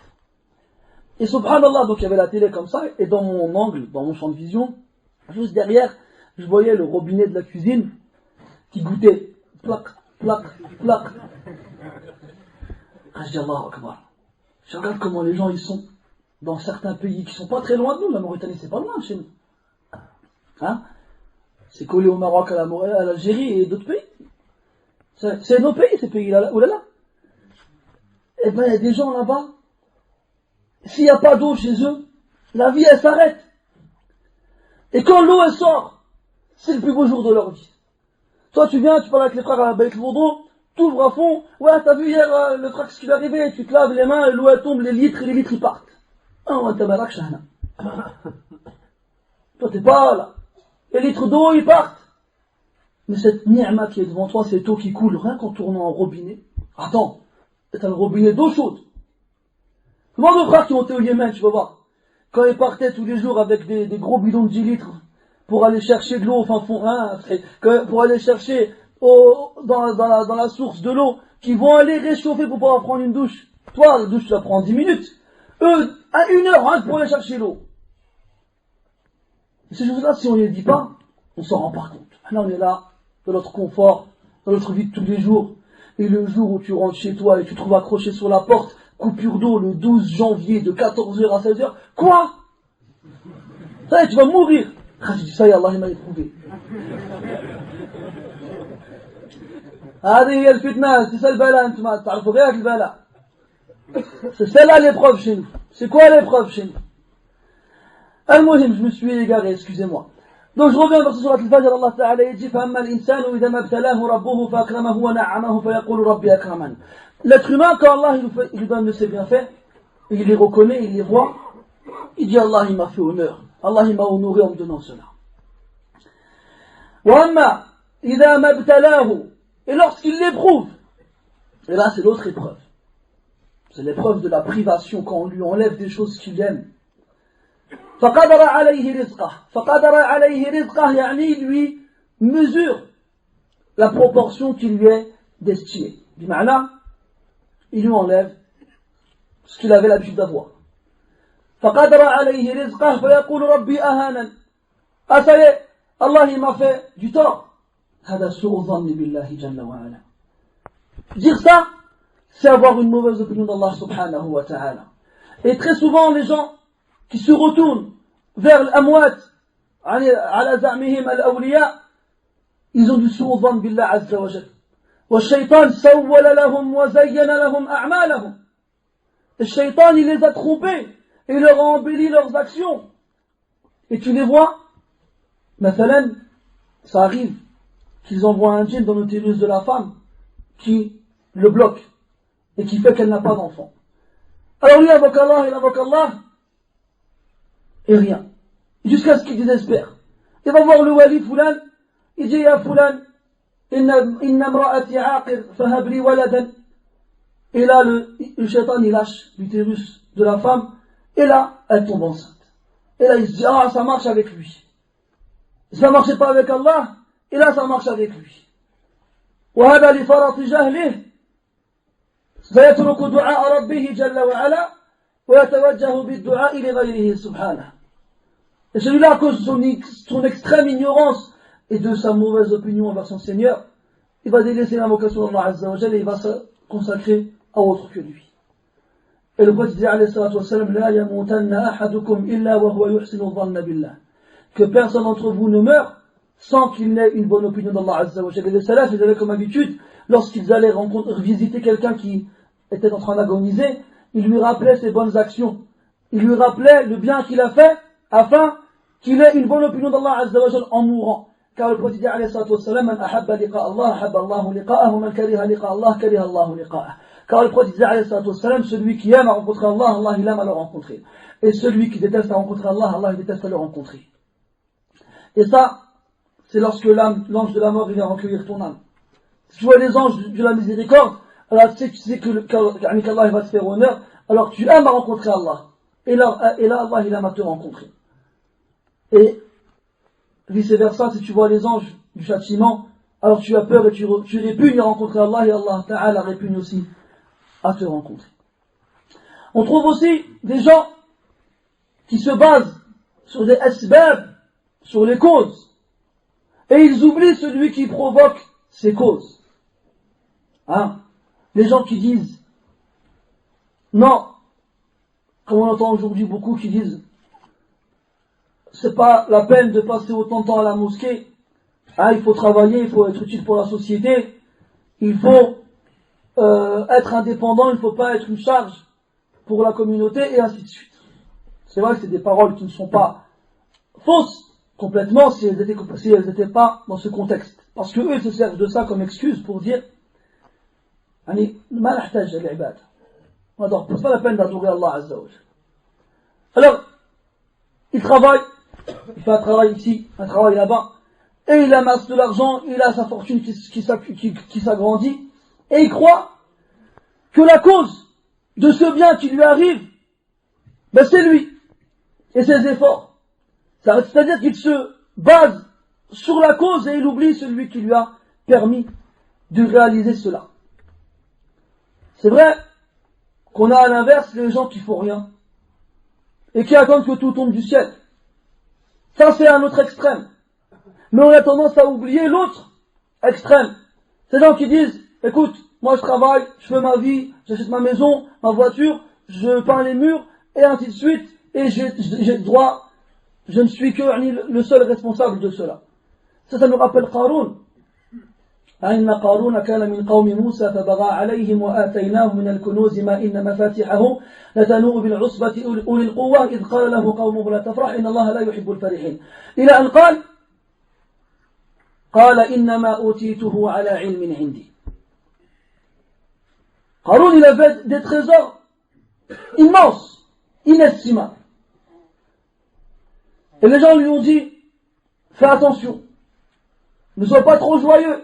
Allah n'aime pas ceux qui sont trop joyeux en oubliant l'origine de cette joie. Et après, Qarun il dit, Innama utituhu ala ilmin indi. Cette fortune, je ne l'ai obtenue que par une science que j'obtiens, que je connais. Voilà, c'est intéressant le tafsir des ulama sur ce verset. Innama utituhu ala ilmin indi. Ben, je vais vous laisser aller voir. Ça vous pousse à aller voir le tafsir des ulama. Hein? Non. Je ne peux pas vous laisser vous mettre l'eau à la bouche et vous laisser assoiffé. Ils disent qu'il avait découvert la formule qui transforme le plomb en or. Après, c'est un tafsir, c'est pas forcément sahih. Et c'est pas l'unanimité. Mais il y en a qui disaient ça. Parce qu'il n'a pas dit innama utituhu ala min ilmi. Il a dit ala ilmin indi. Et celui qui étudie l'arabe, quand il voit la forme de la phrase, il sait que cette formulation, elle indique une chose autre que celle qu'on pourrait croire en premier lieu. Al-Muhim, Qarun, il a oublié Allah Azza wa Jal. Et il a pensé qu'aux causes, c'est-à-dire lui. Ce qu'il a obtenu, ce qu'il a fait comme effort pour obtenir cette immense richesse. Quelle a été sa punition?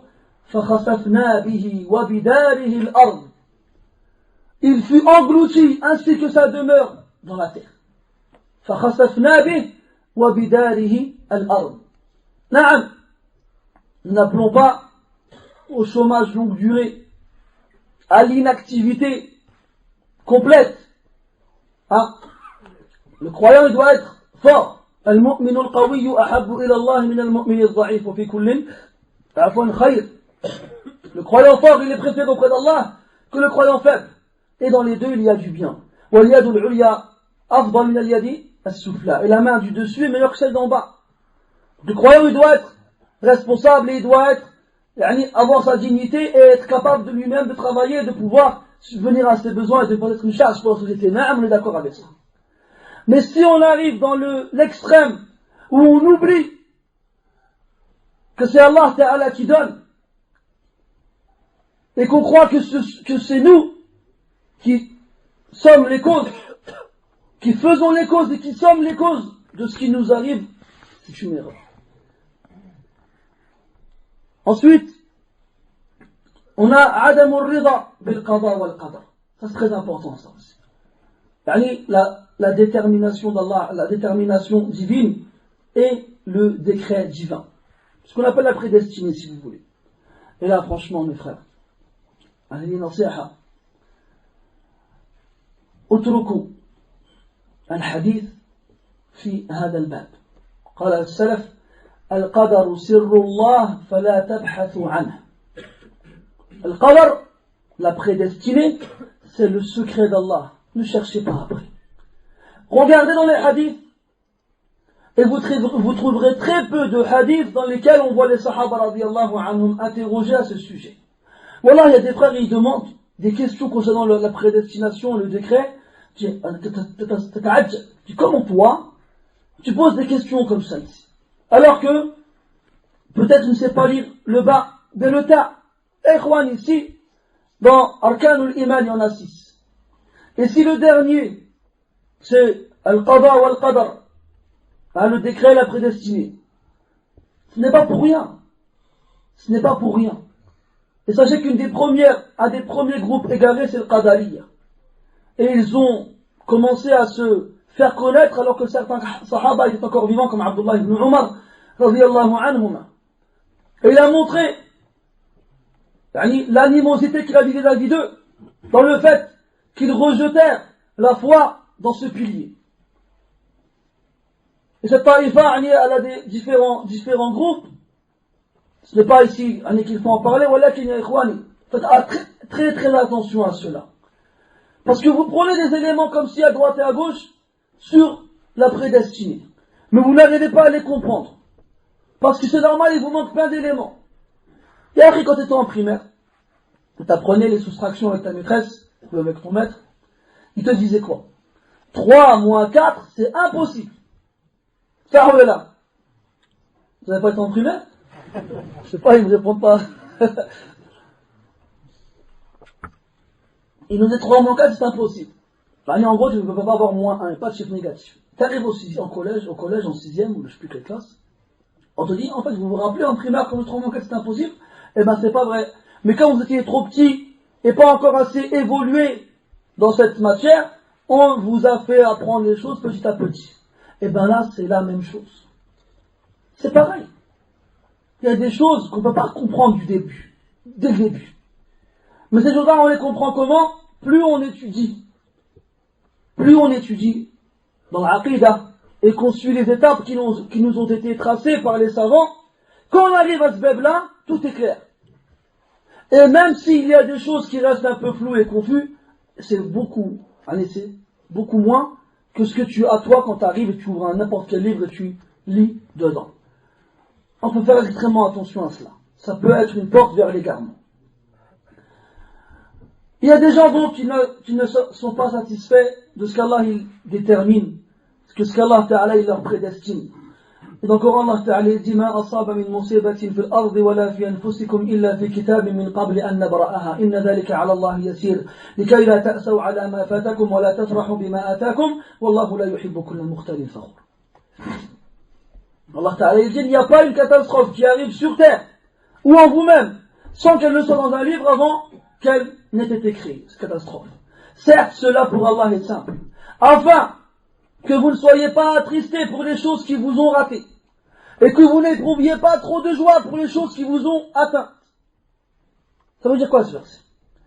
Toi, des fois, tu as des choses que tu espères fortement. Hein?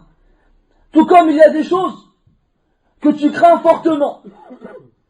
Donc celles que tu espères, tu aimerais bien les avoir. Et celles que tu crains, tu aimerais bien qu'elles ne suivent pas, et que vous ne vous rencontriez pas dans le même chemin. Et Allah Ta'ala il dit et toi, cette chose que tu espères, tu vas faire tous les efforts possibles et les causes pour les obtenir. Et à la fin, tu l'auras pas. Allah Ta'ala, il ne l'a pas écrit pour toi. Et là, les gens, qu'est-ce qu'ils font? Ils sont tristes. Oh, dommage, je l'ai voulu ces choses-là. J'ai tout fait pour l'avoir. J'ai vendu, j'ai travaillé, j'ai sué, j'ai échangé, je suis parti, je suis revenu, et à la fin rien. Et les gens ils sont tristes. Mais les gens ils oublient qu'Allah tabaraka wa ta'ala, c'est lui qui connaît le bien qu'il y a dans les choses. Et que toi cette chose-là, même si tu la voulais du plus profond de ton cœur, et que tu pensais que c'était un bien pour toi, Allah ta'ala lui, il sait si c'est un bien pour toi ou pas. Et si ce n'est pas un bien pour toi, il te l'enlève. Mais toi, tu ne le sais pas. Alors quand tu ne l'as pas dans les mains, tu es triste. Et tu es perturbé. Et tu penses à cela jour et nuit. Et tu n'es pas satisfait de ce qu'Allah il a écrit pour toi. Et pareil pour le mal qu'il y a dans tes yeux. Tu vois des choses comme quoi elles sont mauvaises. Et tu les crains et tu fais tout pour qu'elles ne te touchent pas. Mais Allah il te l'a écrit. Allah il te l'a écrit. ما أصابك لم يكن ليخطئك وما أخطأك لم يكن ليصيبك. Et ce qu'Allah il t'a écrit, tu ne pourras pas y échapper. Toi tu fais tout pour y échapper, mais Allah il te l'a écrit et ça te touche. Ou bien, quand cette chose que tu espérais énormément, tu fais tous les efforts pour l'obtenir et naam, tu l'obtiens. Comme tu as fait énormément d'efforts pour l'avoir, tu oublies que c'est Allah Ta'ala qui te l'a écrit. Et tu crois que c'est toi qui en es là, la cause. Et quel est l'autre point? Ces choses dont tu crains, que tu crains, dont tu t'éloignes et qui te touchent, et après tu es triste. Et ces choses-là, quand elles te touchent, tu les prends comme si c'était un mal. Mais Allah Ta'ala, il a écrit derrière cela du bien, qui ne t'est pas visible en premier lieu. Et même si ça te fait mal en toi, pense toujours qu'Allah Azza wa Jal, c'est lui qui l'a écrit. Et qu'Allah Azza wa Jal, il écrit le bien pour ses serviteurs. Même si on ne le voit pas avec nos yeux. Et enfin, et je vous laisserai Ta'ashaw, Ta'ashaw pour ceux qui ne comprennent pas le marocain, je vous laisserai dîner. Al-Ghurur bin Nafs. Al-Ghurur bin Nafs, si vous voyez bien, ces choses-là, elles se complètent. Elles se complètent, c'est les gens qui se font berner, se font tromper par eux-mêmes. Allah dans le Coran, il dit Kalla innal insana la yatagha ar-ra'ahu istaghna. Kalla innal insana la yatagha. L'être humain, il dépasse les limites ar-ra'ahu istaghna lorsqu'il se voit à l'abri du besoin. Il dit khlas, c'est bon. J'ai tout ce qu'il me faut. J'ai plus besoin d'Allah Azza wa Jal. Plus besoin de l'invoquer, plus besoin de l'adorer, plus besoin de faire quoi que ce soit. Pourquoi? Parce qu'il voit la perfection en lui-même. Il voit la perfection en lui-même. Il pense qu'il a réuni en lui tous les attributs de la perfection. Mais nous tous, nous sommes imparfaits. Et quand on médite et réfléchit dans nos imperfections, ça nous rappelle qu'Allah Azza wa Jalla est le seul à être dénué de toute imperfection. Les gens ils oublient cela et ils pensent qu'à eux. Moi je suis fort, moi je suis grand, moi j'ai étudié, moi je suis intelligent, moi je suis capable, moi je suis autonome, moi je suis indépendant, et ainsi de suite. Et il énumère ses qualités. Mais il oublie ses défauts. كما ذكر أهل التاريخ أن رجلا من الأمراء دخل على قرية فيها الحسن البصري رحمه الله. فدخل وهو على فرسه. الناس يقومون إليه. فإذا به يمشي في وسط الشارع حتى وصل إلى الحسن. فمكث قاعدا فقال له الأمير ألا تقوم إلي؟ فقال له لا. فاستعجب الأمير وقال أما علمت من أنا؟ فقال الحسن نعم، كنت نطفة مذرة وتحمل في بطنك القذرة وستصير إلى جثة قذرة، أو وتحمل في بطنك العذرة وستصير إلى جثة قذرة. فطأطأ برأسه يعني الأمير ثم قال لقد عرفتني حق المعرفة وولى هاربا. Les historiens rapportent qu'un prince rentra dans un village sur son cheval dans lequel se trouvait Ali al-Hassan al-Basri. Le village se trouvait Hassan al-Basri. Le prince en rentrant, les gens le voyaient et se levaient vers lui. Il avance assis au milieu du chemin, il arrive devant le Hassan, rahimahullah, et le Hassan reste assis. Alors le prince lui dit, ne te lèves-tu pas vers moi? Le Hassan répond non. Alors le prince lui répond, mais ne sais-tu pas qui je suis? Et le Hassan lui répond, si, tu viens d'une goutte de sperme dégoûtante et tu portes dans tes entrailles des immondices et tu deviendras un cadavre nauséabond. Alors, le prince, en entendant cela, n'a pas pu répondre. Comment ça? Non, c'est pas vrai. Bah si, on est tous ainsi. Et alors il a baissé la tête et il a dit, certes, tu m'as réellement connu. Tu m'as réellement connu, et il est parti. Donc quand quelqu'un il vient, il dit ana wa ana wa ana, dis-lui, toi, comme il disait le prophète alayhi sallam في الحديث القدسي قال الله تعالى بسق الرسول في يده الشريفة عليه الصلاة والسلام ثم قال يقول الله تعالى يا ابن آدم أن تعجزني وقد خلقتك من مثل هذا. عليه الصلاة والسلام l'a craché dans sa main, il a dit, Allah Ta'ala dit, ô fils d'Adam, comment me rendrais-tu incapable alors que je t'ai créé d'une chose similaire à cela? Au crachat. Une goutte de sperme. Et ensuite, tu viens et tu t'enorgueillis de ton Seigneur et tu refuses de lui attribuer l'adoration. Regardez, Fir'aun. وَنَادَى فِرْعَوْنُ فِي قَوْمِهِ فَقَالَ يَا مِصْرَ فقال يا قوم أليس لي ملك مصر وهذه الأنهار تجري من تحتي أفلا تبصرون أم أنا خير من هذا الذي هو مهين ولا يكاد يبين. Qu'est-ce qu'il a dit Pharaon?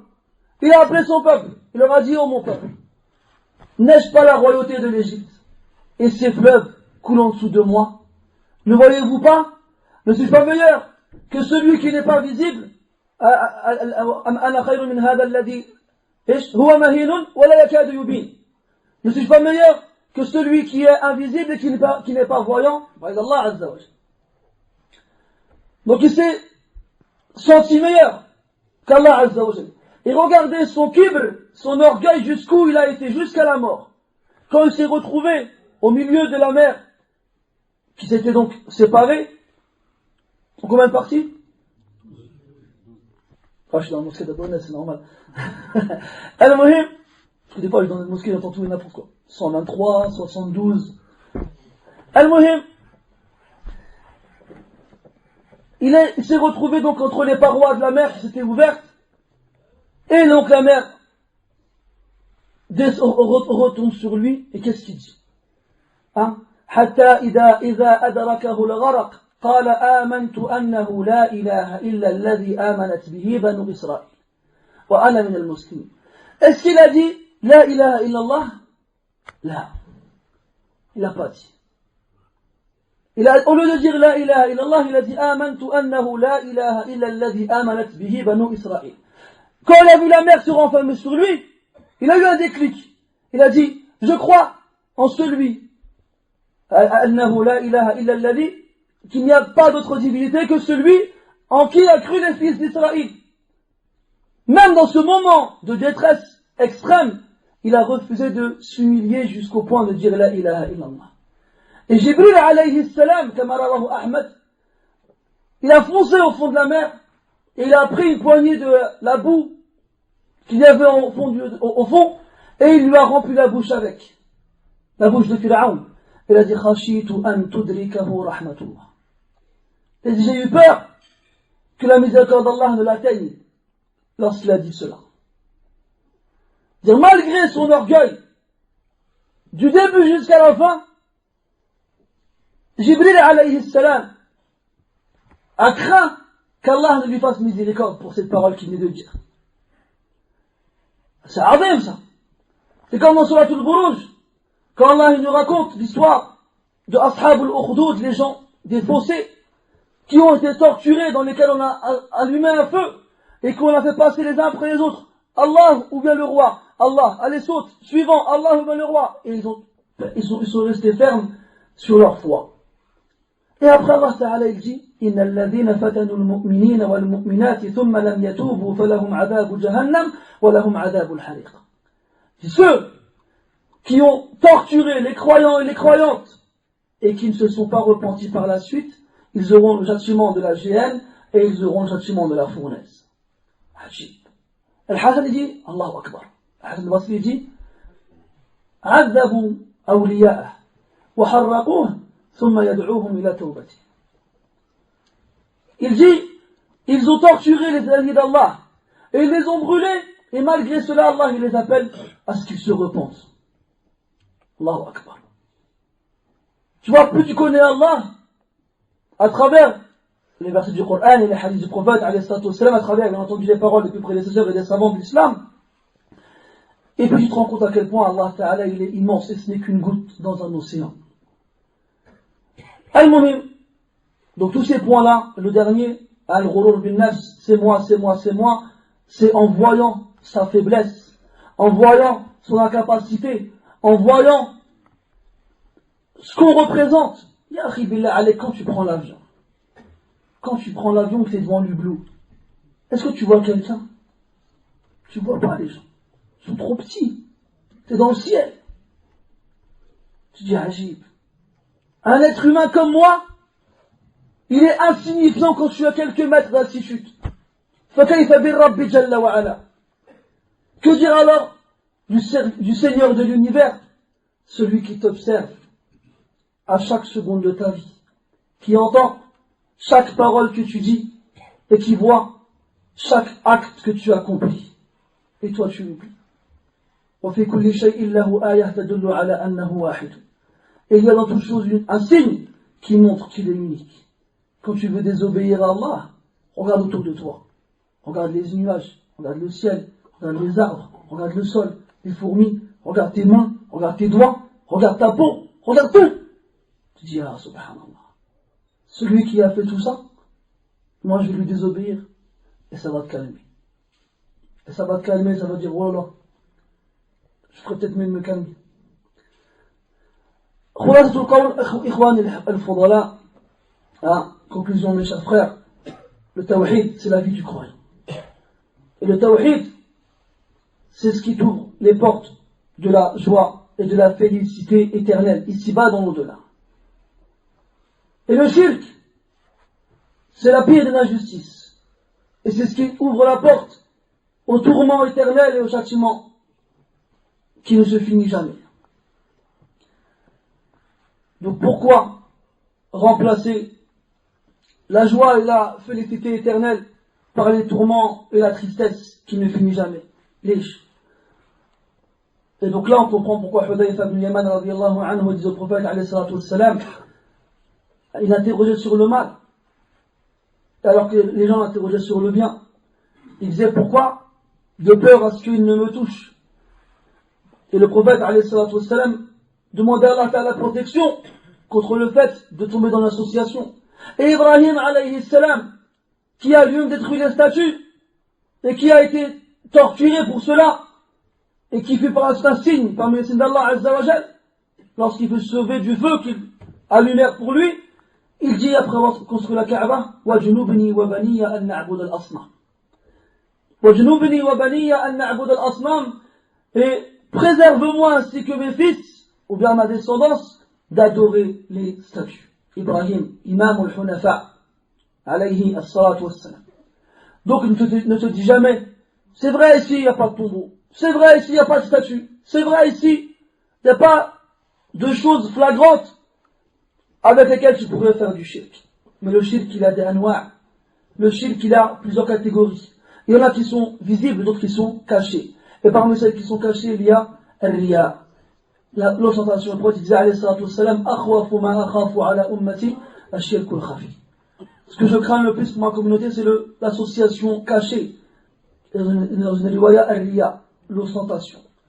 Tu te montres aux autres dans l'adoration, afin que tu obtiennes de leur part des éloges et des compliments. Mais dis-toi que ceux chez qui tu recherches ces compliments, eux-mêmes ne détiennent rien et ne possèdent rien. Et dis-toi que les actions les plus pures dans les intentions sont celles que tu fais lorsque tu es seul. Et je m'arrêterai là-dessus.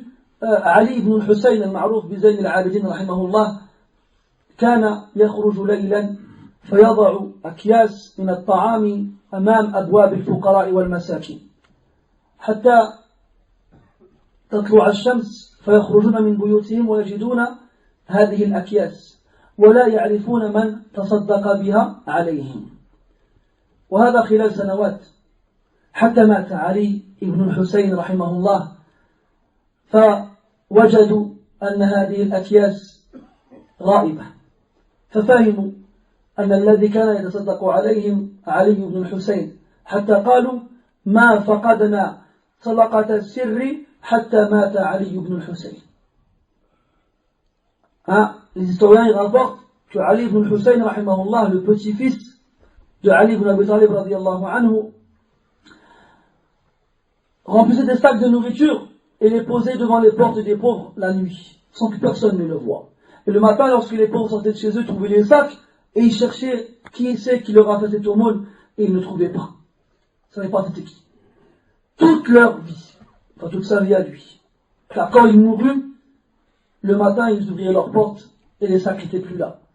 Le lendemain, pareil. Le lendemain, pareil. Alors ils comprirent que c'était Ali ibn Hussein qui leur donnait ces sacs-là. Et ils dirent, nous n'avons perdu l'aumône cachée que lorsque Ali ibn Hussein mourut. Celui qui craint pour son nafs, pour son intention, l'ostentation, qu'il fasse des actions pieuses quand il est seul, chez lui, entre quatre murs.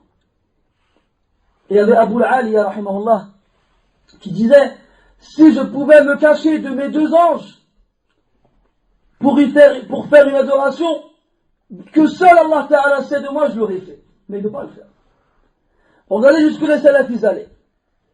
Alors celui qui craint pour sa niya, et wahada hal al-kathir minna, qu'il se cache, qu'il consacre les adorations en se dissimulant, en se cachant. وهذا يعينه على أن تكون نيته خالصة صالحة. Ça l'aidera à ce que son intention soit pure et exclusivement vouée à Allah tabaraka wa ta'ala. Wallahu a'la wa a'lam. سبحانك اللهم وبحمدك أشهد أن لا إله إلا أنت نستغفرك ونتوب إليك وصلى الله وسلم وبارك على محمد وعلى آله وأصحابه أجمعين وبارك الله. Ah oui, c'est vrai. Il y a un frère qui a perdu un enfant, il est mort, rahmatullahi alayhi, et on voudrait faire une quête pour les aider. Donc les frères, barakallahu fikum, si vous pouvez participer à cette aide fraternelle, n'hésitez pas, ce sera pour vous, Inch'Allah, Azza wa Jal, des récompenses dans vos balances au jour du jugement. Donc ça se passe comment? À la porte, il y a quelqu'un, Inch'Allah, qui attendra vos dons, barakallahu fikum.